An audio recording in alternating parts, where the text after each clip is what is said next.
You can doubt what you do. You can doubt what you say. You can doubt the way that you look. You can doubt the process that you're on.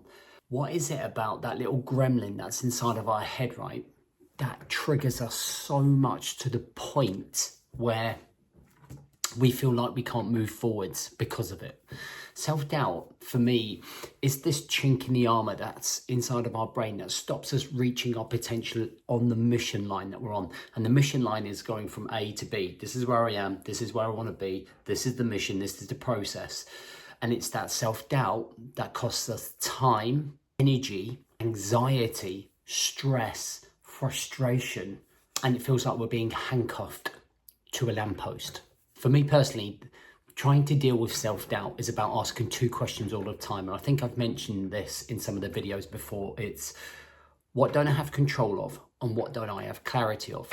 And often when I self-doubt myself, I'm missing one of those two things. I'm not in control of something, so I'm doubting it, okay? Or I don't have clarity or certainty on something, so I doubt it. So I'm going to take jiu-jitsu as a good example. Jiu-jitsu is something that I've been doing since however many years. I'm really bloody good at it, if I don't mind saying myself. But every now and then, I will go through this little phase of self-doubt and get smashed. And when I drive home, I'm having this conversation with myself. Why didn't I execute on that move? Why didn't I try harder? Why didn't I go for that move that I've been looking at and practicing at? And what I realize is that, number one, I don't have control of my body connecting to the technique yet. There isn't this connection, but I certainly don't have clarity in my own skill set and my own base because of the narrative. So what do I really not have control of? I don't have control of my narrative. I don't have control of the way that I talk to myself. So I've let it become loose. And because I've allowed that gremlin loose inside of my head, he's saying that you're not good enough, you don't have the skill set to make that move, to then get the dominant position, to win then the grapple. Then I don't have certainty or clarity on the move. So what am I really saying is that I don't trust myself enough to follow through on that move and achieve that move and win the fight. So again, it comes back down to the narrative. I don't have the certainty or clarity in my head, whereas the last 2 weeks have been very different. I've gone in there and gone, I can beat these guys. I've got the speed, I've got the power, I've got the energy, I've got the drive. And I've changed the language. As I'm driving over to jiu-jitsu, I've stopped listening to podcasts and I've stopped listening to the radio, and I'm clear.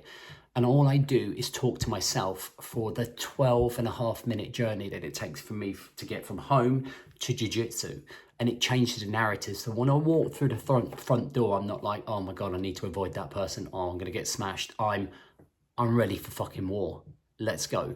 Same process with anything. So whether it is business, whether it is trying to sell something, whether it's you and your relationship, whether it's you within your career or your role, these are the things that we really have to understand, is that the real thing that you don't have control of or clarity on is the narrative that you're talking to yourself inside of your head, because that ultimately causes the uncertainty, that causes the lack of control. And you become a direct product of the narrative that is inside of your head. So if you constantly calling yourself a cunt, you're gonna be one. If you keep calling yourself weak mentally, that's all you're gonna be. You have to fixate on the things that you're saying. So if you have a big presentation at work and you're going in, you have to keep saying that for a couple of days leading up to it, I'm gonna smash this, I'm gonna smash this, I'm gonna smash this. Okay, weak minds lead to weak actions. Strong minds lead to strong actions. And that all stems from your morning routines, how well planned you are, knowing your mission, leading yourself, training, getting your boundaries right. All of the little strategies and structures that we use within inside of our world, especially in our membership, are the things that reinforce your narrative to improve the way that you move forwards and the belief system that you have on the journey that you have. If you keep saying you're going to be unsuccessful, that's what you'll be. So from here on in, what we need to do is that when you create a mission, When you set up your mission, whatever it's going to be, whether it's to earn a certain amount in your business, whether it's to get a promotion, whether it's to lose a certain amount of weight, it has to be one of, this is what we're doing. This is how it's going to work. Then whenever you doubt the process, you come back and you go, I need to remember the mission and trust the process.